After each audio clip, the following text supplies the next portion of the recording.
ఎక్కడ చూసినా ఇప్పుడు ఈ కలియుగంలో దత్తుని యొక్క పరంపర ప్రారంభం అవుతుంది, గురుతత్వం ప్రారంభం అవుతుంది అని చెప్తున్నారు.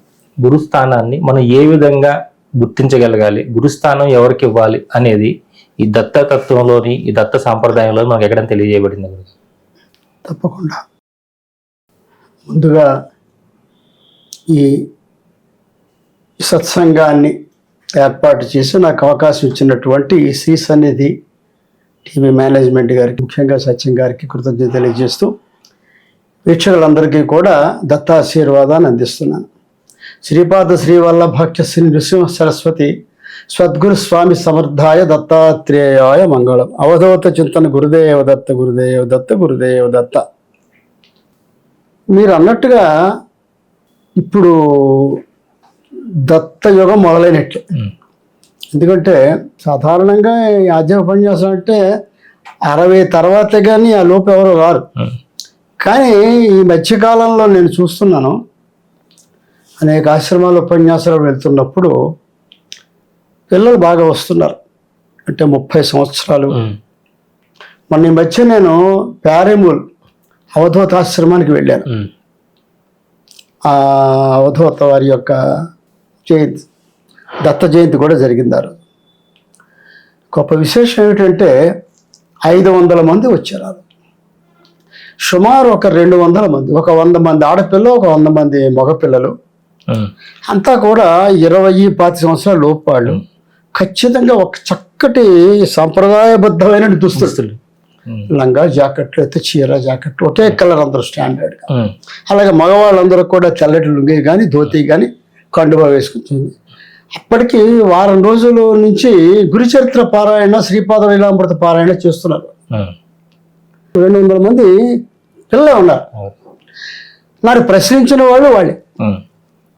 అంటే నాకు అర్థమైంది ఏంటంటే, తెలుసుకోవాలి. ఇప్పుడు ప్రస్తుతం సమాజం ఎలా ఉందంటే ఉరక్కల పరుగుల జీవితం అయిపోయింది. ఉరక్కల పరుగులు.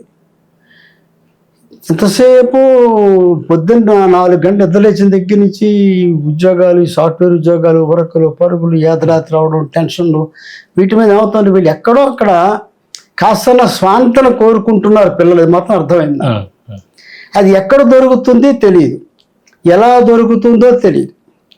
దాన్ని అందుకోవాలంటే మన అదృష్టం ఏంటంటే అనేక మంది ప్రవచనకర్తలు, చాగంటి కోటేశ్వరరావు కానీ, లేకపోతే గురుగారు గరిపాటి నరసింహరావు గారు కానీ, లేకపోతే సామవేద షణ్ముఖ శర్మ గారు కానీ, ఇత్యాదిగా ఉన్నటువంటి వాళ్ళు గత 2 దశాబ్దాల కాలంగా వీళ్ళు చేస్తున్నటువంటి ప్రవచనాల వల్ల తర్వాత తరంలో మాలాంటి వాళ్ళు దత్త సాంప్రదాయం గురించి మాట్లాడుతూ ఉండడం వల్ల ఏముందంటే ప్రజల్లోకి ఇది, ముఖ్యంగా యువతలోకి బాగా చొచ్చిపోయింది.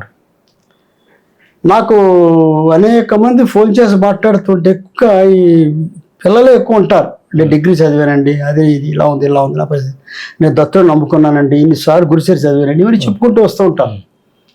అంటే ఏంటంటే దత్తుని నమ్ముకుంటే మనకి కష్టాలు తీరుతాయి. అందరూ కూడా కామ్యము కోరేవారు, కోరికలతో వచ్చేవారు, అంతగా మరే లేదు. అంటే ఏ విధంగా ఈ స్వాంతన లభిస్తుంది, ఏ విధంగా ఉన్నత స్థితి వస్తుంది, ఏ విధంగా వాళ్ళ యొక్క కోరికలు వాళ్ళ యొక్క తీరతాయి, ఏ విధంగా ఆధ్యాత్మిక మార్గంలో అడుగు పెట్టాలి, ఎటువంటి తెలుసుకోవాలనేటువంటి తృష్ణ అయితే యువతలో ఉంది, లేకపోతే ఉంది.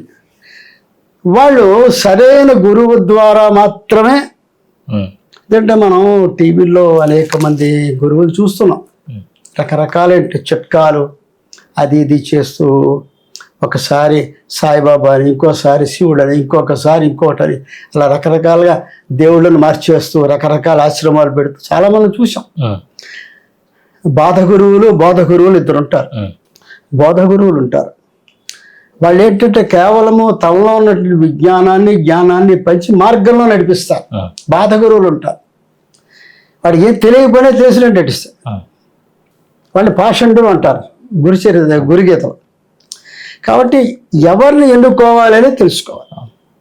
ఎవరైతే నిస్వార్థంగా ఉండి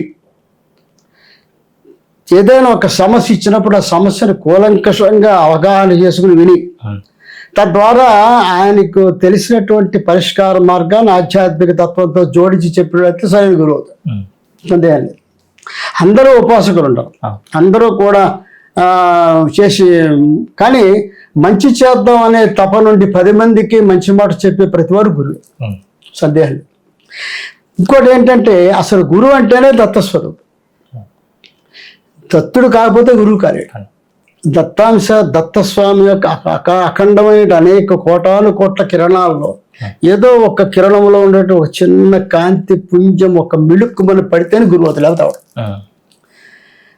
గురువుని ఎన్నుకునే విధానం ఏమిటంటే గురువు యొక్క స్థితి, ఆయనకున్న జ్ఞాన సంపద.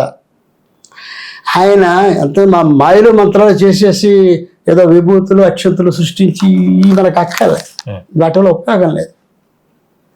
కానీ మనం చెప్పే మాటతోటి వాళ్ళ మనసుకు చొచ్చుకునిపోయేలాగా వాడు చెయ్యగలిగినది, చేయలేని చెయ్యగలిగినటువంటిది ఈ ప్రస్తుత కాలానుసారంగా వాళ్ళ యొక్క ఉద్యోగరీత్యా వాళ్ళకున్న అవకాశాన్ని బట్టి ఎలా చేస్తే వాడు అందులోంచి బయటపడతాడు, ఏ విధంగా ఉన్నతాస్థితికి వెళ్తాడో తెలియజెప్పగలిగి నిస్వార్థంగా ఏ విధమైన కోరిక లేకుండా ఏ విధంగానూ కూడా దాని మీద వాళ్ళ దగ్గర ఆశించకుండా కేవలం ఉపకార మార్గంతో చెప్పగలిగిన వాడు సరే, అటువంటి వాడు తీసుకో.